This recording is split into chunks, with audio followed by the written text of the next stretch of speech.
మీ జీవితంలో ఎప్పుడైనా వాక్యం ద్వారా మాట్లాడండి. వాక్యము విననిది ఈ ప్రపంచంలో ఏది లేదు. ఎండిపోయిన లోయ ఆయన మాట వింటది. ఎవడికి తల వంచని పర్వతం కూడా ఆయన మాట విని కరిగిపోద్ది. ఆయన మాట విని లేళ్లు ఈనతాయి. ఆయన మాట విని చీకటి వెలుగుగా మార్చబడుతుంది. ఆయన మాట విని కఠినమైన హృదయాలు కూడా కరిగిపోతాయి. ఆయన మాట అగ్ని వంటిది, ఆయన మాట శుద్ధి వంటిది, ఆయన మాట మన మార్గములకు వెలుగు వంటిది.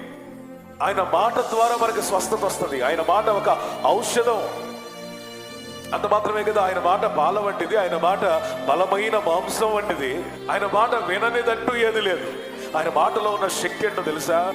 చనిపోయిన లాజరు కూడా ఆయన మాట విన్నాడు. నీ జీవితంలో ఏవేవి చనిపోయిన అనుభవాలు ఉన్నాయో, మృతమైన అనుభవాలు ఉన్నాయో, శపితమైన అనుభవాలు ఉన్నాయో, కుళ్ళిపోయిన అనుభవాలు ఉన్నాయో, అవి కూడా దేవుని మాటను వినడానికి సిద్ధంగా ఉన్నాయి. Praise the lord. అయితే మాట్లాడటమే నీకు రావట్లేదు.